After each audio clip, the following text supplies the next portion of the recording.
programa Outras Palavras, um oferecimento Sindiúti MG, Sindicato Único dos Trabalhadores em Educação de Minas Gerais.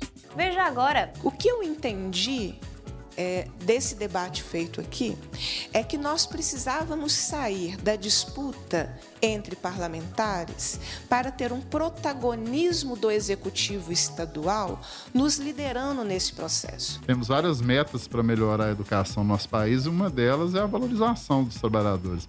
No mínimo, temos que cumprir a Constituição, pagar o piso dos educadores para que a gente tenha qualidade. A recompensa para as famílias que perderam os seus provedores na pandemia, né, e que eventualmente recebem a pensão, né, dos servidores que eram efetivos e que morreram, e agora isso.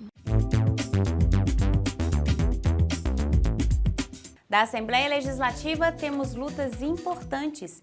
Durante a audiência pública realizada no último dia 8 de novembro, a requerimento da deputada estadual e presidenta da Comissão de Educação, Ciência e Tecnologia da Assembleia, Beatriz Cerqueira, foi discutido o processo de regulamentação do chamado ICMS educacional. Muitas críticas ao governo do estado em face da demora de Minas em se adequar à emenda à Constituição 108 de 2020, que estabeleceu critérios de distribuição da cota municipal do ICMS em repasses do Fundeb. Minas seria um dos últimos estados a mudar a lei. Essa emenda estabeleceu o prazo de 2 anos para que os estados aprovassem as suas respectivas legislações, prazo este que venceu no último dia 26 de agosto.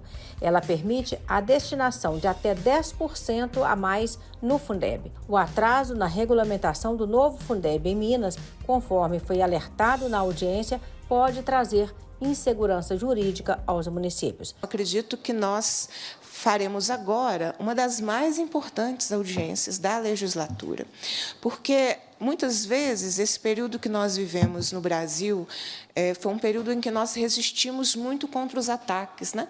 Contra a destruição da universidade pública, contra o fim do Fundeb, contra a privatização da educação pela PEC 32, que tramitou, né, no Congresso Nacional. Então, muitas vezes, a gente faz agendas que são reativas, né? Mas esta audiência é uma audiência com um claro propósito propositivo. Eu vou falar um pouco sobre cada uma dessas palavras e mostrar como é que nós chegamos no índice do ICMS Educação e no índice de qualidade da educação de Santa Catarina, inclusive como nós conseguimos, a nosso juízo, enfrentar algumas questões que são muito delicadas na definição do conceito de qualidade. Tão importante quanto o modelo que vai ser estabelecido é as pessoas acreditarem naquele modelo, entenderem que ele é importante para a indução, validarem aquele modelo e, ao longo dos anos após a sua aprovação, eles trabalharem para que haja, de fato, melhoria dos indicadores de qualidade educacional. Esse é um aspecto que tem que se entender, que a regulamentação do ICMS Educação ela não é um processo isolado. Para nós, não foi um processo isolado. Os diálogos anteriores são essenciais, principalmente para a construção da confiança. É claro que um estado maior, como Minas Gerais, o São Paulo, por exemplo, estado que nós conversamos recentemente, a construção de ambiente de diálogo é muito mais complexa, né? Porque não são 295 municípios, são mais de 800. Mas é possível, é viável e é importante. Isso é o fator decisivo para a construção do modelo. Como houve discussão constante no grupo de trabalho, as pessoas iam conhecendo a metodologia, o Tribunal de Contas ele ficou responsável por elaborar a metodologia, mas a partir das contribuições do grupo de trabalho, então iam sendo validadas via transparência. O primeiro ponto da metodologia, que eu vou falar muito rapidamente, e eu acho que tem que ficar... isso é uma decisão que o Estado tem que tomar. O modelo ele vai se limitar a uma avaliação de larga escala, como muitos estados fazem, ou ele vai adotar um conceito amplo de qualidade. Essa é uma discussão que tem que ser feita e, por isso, a participação e a colaboração são tão importantes. Qual é o conceito de qualidade que eu vou adotar no meu estado? E já finalizando aqui, o quinto ponto que eu considero essencial, da mesma forma que os outros, é a estratégia. Tem que ter uma estratégia para conseguir chegar a um bom resultado, porque a regulamentação é um processo complexo. No início há muitas resistências, pessoas não entendem. Isso veio de Brasília, querem tirar dinheiro dos municípios, vem de cima para baixo. Então tem que ir sensibilizando para que os municípios entendam que aquilo é importante para a educação, para os municípios, é um mecanismo de indução realmente interessante que os municípios podem ganhar com esse processo. A nossa ideia inicial é justamente que esse modelo seja construído de forma participativa, e não um modelo fechado, criado por uma única pessoa ou uma única entidade, né? Ele tem que ser construído porque tem especialistas de várias áreas que fazem aquela definição de qualidade da educação. Mas, para a gente subsidiar isso, a gente estudou um pouquinho, levantou algumas informações a respeito da própria Lei Robin Hood, né? Porque, como já foi dito aqui, a questão das mudanças na economia ao longo do tempo faz com que algumas distorções, né, nessa redistribuição aconteçam, né? E os estudos referentes à Lei Robin Hood, eles são um pouco antigos, né? Só para vocês terem uma ideia, o que foi o impacto da Lei Robin Hood, logo da sua última versão de 2009, né? Quando você pega que, em 2013, né, os 10 maiores municípios mineiros recebiam 37% dos recursos do ICMS, anteriormente, isso daí era quase 50% concentrado nos 10 maiores municípios, né? Então, ou seja, a própria Lei Robin Hood, ela já, em si, ela já tem esse efeito redistributivo do ICMS. A questão do atual modelo do ICMS educacional, né, que ela é um peso minúsculo em relação aos demais critérios, né?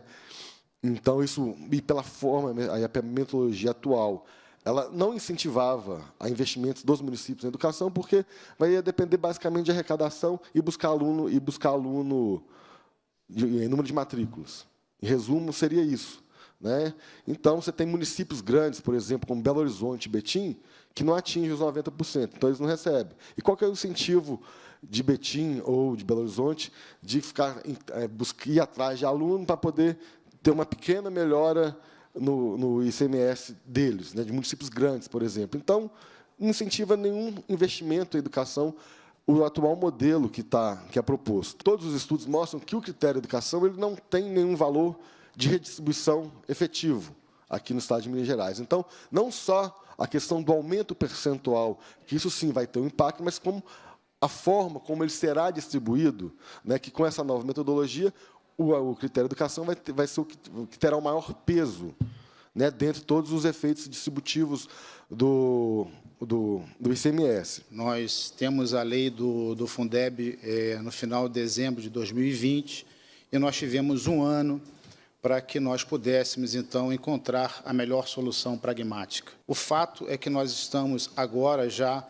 com o prazo vencido em relação ao ICMS educacional, e junto, lamentavelmente, com apenas 3 estados da Federação, São Paulo e Rio de Janeiro, sendo que São Paulo e Rio de Janeiro já têm a sua lei sendo discutida no âmbito da Assembleia, e nós aqui, em Minas Gerais, ainda não tivemos sequer, né, a condição de iniciar esse processo legislativo. A legislação do novo Fundeb, ela tem como objetivo tratar ou estabelecer um financiamento da educação de modo mais redistributivo e equitativo. Trouxe diversas alterações essa legislação, e o VAR ele traz um recorte bastante importante, que é o critério qualitativo. E aqui eu estou afunilando, vindo do geral, da nova lei do Fundeb, entrando para o VAR como critério qualitativo, e como condicionalidade do VAR, neste critério qualitativo, nós temos a exigência, essa é uma das condicionalidades do ICMS educacional. E aqui a gente chega no ponto específico desse debate, só para a gente fazer esse recorte. O ICMS educacional tem que passar por 2 análises, duas métricas, que é a melhoria da aprendizagem, a redução das desigualdades educacionais, sempre pautada na avaliação do nível socioeconômico dos estudantes, como bem colocou aqui o conselheiro Gerson Sica, da importância dessa pré-análise, desse ponto de partida das desigualdades socioeconômicas que nós verificamos no Brasil, e o Estado de Minas Gerais aí representando nas suas diversas reuniões, as diversas regiões do país. A importância do Estado de Minas Gerais, inclusive, se reflete nessa representatividade nacional nas suas diversas regiões. O que eu entendi desse debate feito aqui é que nós precisávamos sair da disputa entre parlamentares para ter um protagonismo do executivo estadual nos liderando nesse processo. O que eu entendi de todo mundo aqui, que essa é uma discussão estratégica de Estado que deveria estar acima da disputa que é legítima, democrática do parlamento. Por isso, eu não apresentei nada. Eu, como deputada da área da educação, que milito na educação há 23 anos, exatamente para a construção a partir desta audiência, que poderia ser um projeto de lei originado aqui, poderia ser, que era o meu encaminhamento final. Eu ia dizer exatamente isso. Não vou apresentar, não iria, né? Vamos ver como é que vai ser o rumo agora. Não iria apresentar nenhuma proposição, aguardando o projeto de lei de iniciativa do Executivo, para, a partir da iniciativa do Executivo, nós fizéssemos as tratativas possíveis, não é? Porque eu entendi que essa é uma discussão estratégica de Estado, né? Porque nós, parlamentares, podemos apresentar... Eu sou campeã de proposições, possivelmente, na casa. Optei por não fazê-lo, considerando a discussão estratégica. Esse era, inclusive, meu encaminhamento final. Considerando que o governo esclareceu que a referência dele, então, é o projeto de lei que já está em tramitação, nós vamos ver os encaminhamentos a partir dessa proposição. E vamos ver qual é o encaminhamento aqui, né? Porque, antes de tudo, é um encaminhamento no âmbito dos interesses que são maiores, né? Da disputa entre nós, né? Que foi o que eu entendi dessa audiência o tempo inteiro. Nós precisamos de uma proposição de Estado. Estamos super, mega, hiper, max atrasados. Como é que nós vamos resolver isso, né? Com os encaminhamentos, seja com um projeto de lei de iniciativa do Executivo, seja essa, né, tática que o governo disse aqui, que é a partir de um projeto de lei já apresentado por um colega deputado, que nós possamos discutir os impactos do projeto de lei, porque nós não debatemos o conteúdo do projeto de lei, porque a nossa perspectiva era outra. Então, que nós tenhamos uma nova audiência e que a gente consiga ter os impactos das proposições apresentadas.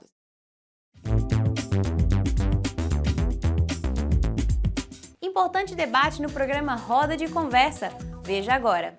Um dos principais assuntos que move a pauta da educação neste momento é o rateio do Fundeb. Temos várias metas para melhorar a educação no nosso país e uma delas é a valorização dos trabalhadores. No mínimo, temos que cumprir a Constituição, pagar o piso dos educadores para que a gente tenha qualidade. A gente vê nossos colegas se desdobrando em vários turnos, vários cargos, para poder sobreviver. Né? E esse recurso deveria ter sido investido num índice, na nossa carreira, contemplando a todos, né?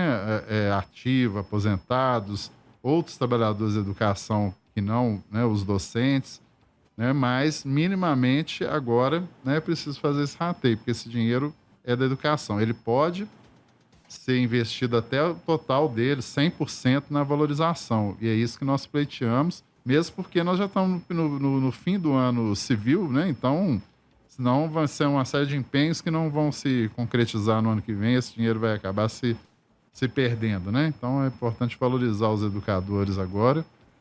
E é importante até para a nossa economia, né? A gente sabe como que, principalmente nos pequenos municípios, esse dinheiro dos trabalhadores públicos, né? Ele é importante para gerar a economia local, né? E trazer bem-estar não só, né, aos servidores públicos, aos trabalhadores públicos, mas como a população em geral. Nós temos aí um processo em curso também, que é a questão do processo democrático da escola, né, que vem sendo sistematicamente desrespeitado.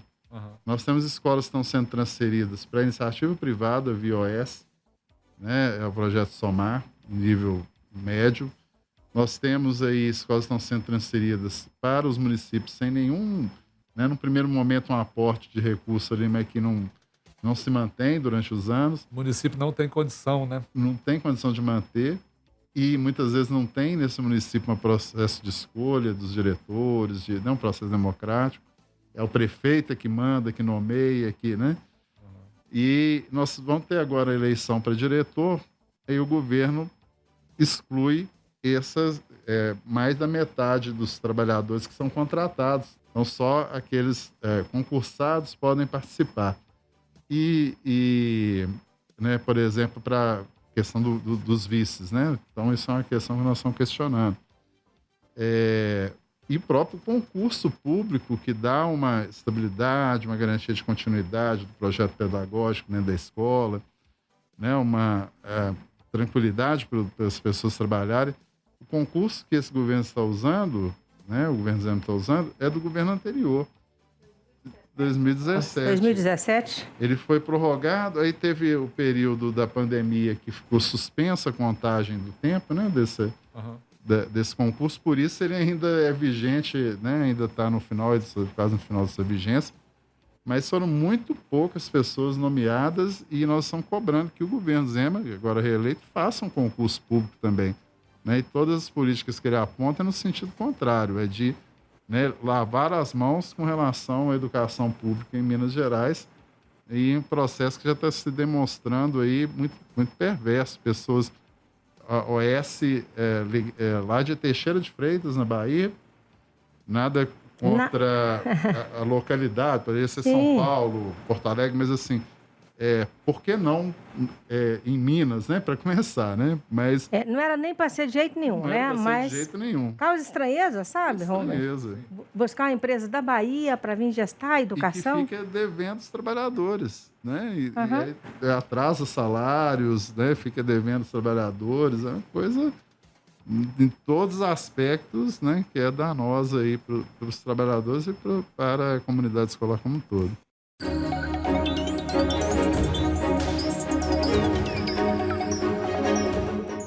Nós estamos vivendo muitas polarizações, né? E a gente queria ouvir de vocês do ponto de vista de pacificar o Brasil. O que vocês acham que nós podemos fazer enquanto sociedade? E, naturalmente, o governo pode fazer também. E aí, Rubens, você que é cientista político, né? Sim. Que estuda a questão política e nós, enquanto sociedade política, o que você diria? Para pacificar, a gente tem que lembrar uma coisa. A polarização, muita gente fala polarização, começou pelo governo Bolsonaro e pela máquina de desinformação da extrema-direita. Uma máquina poderosa. E aí eu acho que tem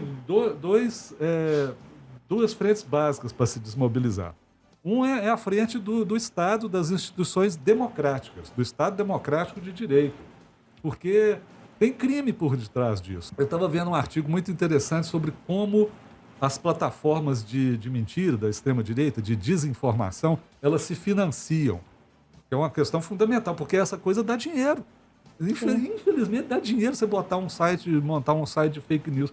Como elas financiam? Elas financiam, às vezes, por propaganda de empresas. Então, a gente tem que pressionar essas empresas. Olha, não façam propaganda num site sabidamente que veicula fake news. Tem um monte de golpes, de fraudes, ou seja, são esquemas criminosos que têm que ser enfrentados de forma democrática, pela lei. E a gente precisa fazer com que a lei seja realmente um vetor de democracia e de ordem. Esse aí a gente tem que fazer. E outras coisas que a sociedade pode fazer também, que eu acho que é fundamental as sociedades fazerem, as escolas, as instituições de ensino, sabe, Paulo? É o letramento digital.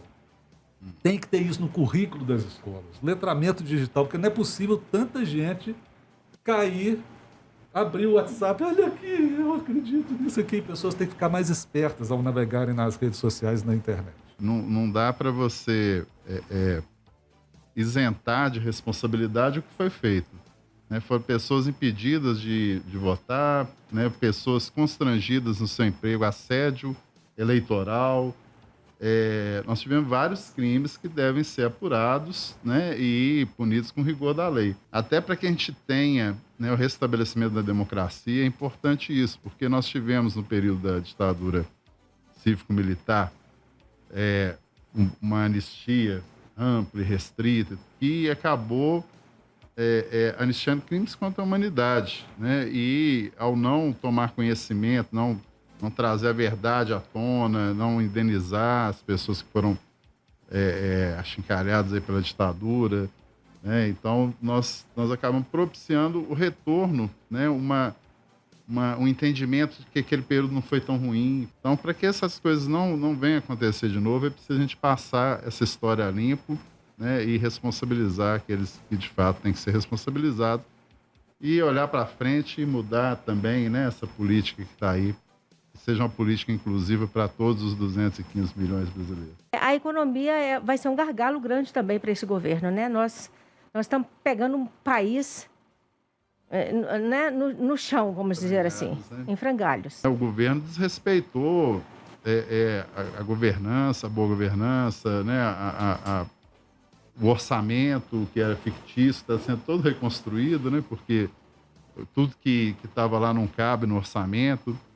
Né? Então, fora uma mudança de diretriz, eu acho que o Lula tem feito isso, né, de colocado o essencial, né, é que não haja fome no país, né? Ele usou até um termo de mercado, se eu me lembro aqui, mas esse que era a regra de ouro, né? A regra de ouro seria que as pessoas não passassem fome no país.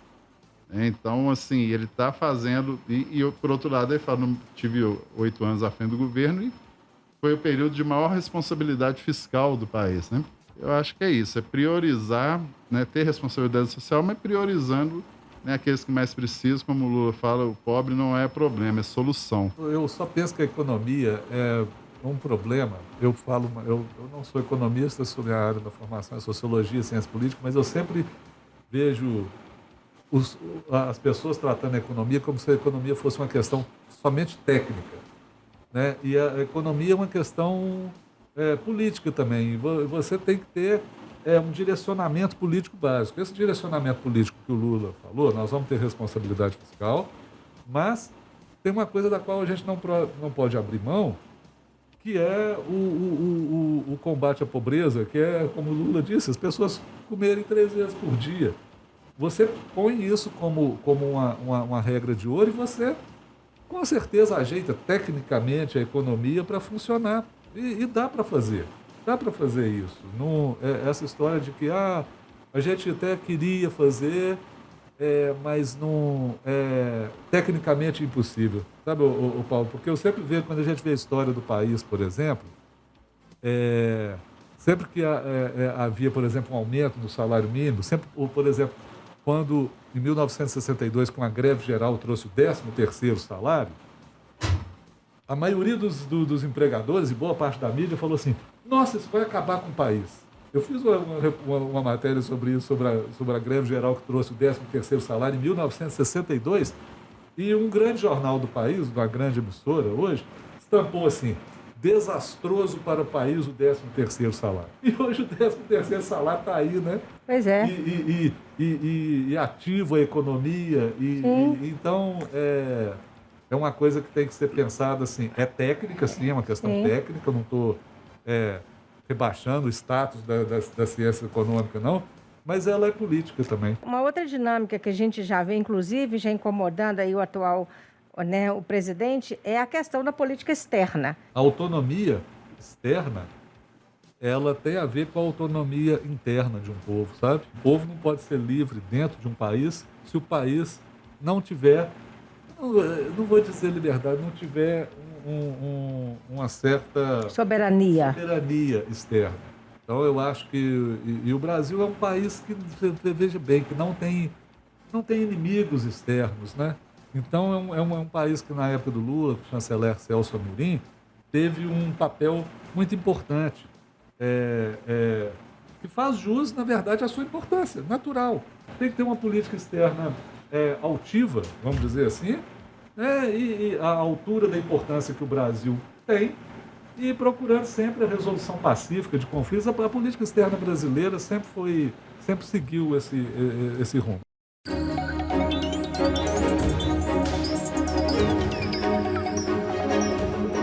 Voltando então, né, Denise, aí a questão da saúde e da aposentadoria dos servidores e servidoras municipais de Belo Horizonte. Sobre aí ainda a questão da reforma da aposentadoria, a Cleide queria pontuar, né, detalhes do que está acontecendo de fato e qual que é a maior preocupação. Bom, a primeira situação que a gente faz a proposta e nós vamos lutar por ela é que a prefeitura ela coloque o aporte financeiro correto, né, ela não coloque 22% apenas para cada servidor, que seja os 28%, que existe uma regra, né, que é o dobro que o trabalhador contribui, e que ela corrija esses 2 anos que ficou para trás aí, que está aumentando em muito esse déficit. Segundo, que tenha concurso público para que realmente os trabalhadores que vier a ingressar na carreira, ele passe a contribuir, né? Hoje os contratos contribuem com o regime geral de previdência e, né, eles não podem ser exigidos por tudo, porque não é dado formação e logo que passa um tempo, essas pessoas de contrato, elas saem da rede e entram outras. Então, perde em qualidade o serviço público, o trabalhador que entra terceirizado, ele apanha da população, ele é precarizado demais e não contribui ainda para o regime de previdência da prefeitura, né? Que é o RPPS. Nós estamos no primeiro ano de uma normalidade, entre aspas, no pós-pandemia. E aí, no primeiro ano, depois da pandemia, a recompensa da prefeitura é essa, para o trabalhador, principalmente para a trabalhadora da prefeitura e para a trabalhadora da saúde, que se sacrificou, que muitas pagaram com a própria vida, né? Eu me lembro também que vocês sempre fizeram essa marca, né? Quando tombava um de vocês, né, da categoria profissional, sempre tinha lá um ato na porta da unidade, né, uma referência, né, aos companheiros que tombaram, infelizmente, pela Covid. E aí agora a recompensa para as famílias que perderam os seus provedores na pandemia, né, e que eventualmente recebem a pensão, né, dos servidores que eram efetivos e que morreram. E agora isso. Porque não é, nós já recebemos, é direito adquirido. Nós sabemos que quando se reforma, quando se aplica a reforma da Previdência, ela vai para frente e vai para trás também, né? É a nova fórmula de cálculo. Nós enfrentamos isso na reforma da Previdência do governo Bolsonaro. Quantas aí que estão nos ouvindo que tinham uma pensão por morte do marido de um salário mínimo e uma aposentadoria de um salário mínimo mais 10% e tiveram que optar pelo que fosse maior, porque não poderiam, de acordo com a reforma, acumular os dois um benefício e uma pensão. Então, é muito injusto, é muito incoerente com a postura da Prefeitura de Belo Horizonte, em certa medida, né? O prefeito, à época, não era o Fuad, era o Calil, mas o Fuad era o vice. A Prefeitura de Belo Horizonte, que liderou o país em relação à proteção, à distribuição de vacinas, à atenção das pessoas que estavam, né, dos alunos das escolas que receberam cestas básicas. E aí, agora, toma essa medida muito lamentável, sabe, Cleide? Muito lamentável. Quero dizer que nós, do Sindiúti, né, estamos o programa aqui à disposição de vocês, né? Vamos também acompanhar, divulgar e vamos nos solidarizar nas atividades, nos próximos atos. E é isso, assim, a nossa luta não termina nunca. Até o próximo programa. Governo de Nova Lima pretende acabar com a rede pública municipal. Ele acaba de enviar para a Câmara Municipal, em regime de urgência, o projeto de lei 2022/22, que autoriza o Poder Executivo a repassar para entidades privadas a prestação dos serviços educacionais. O Sindiúti-MG denuncia essa iniciativa porque ela é um brutal ataque à educação pública na cidade. O projeto não só terceiriza, como também privatiza a escola, sem falar nas várias inconstitucionalidades que apresenta. A privatização é o desvio do dinheiro público para o bolso de empresas e de organizações sociais de fins lucrativos. Por isso, o Sindiúti-MG convoca a todos e todas a lutarem contra esse projeto que vai acabar com a educação pública em Nova Lima.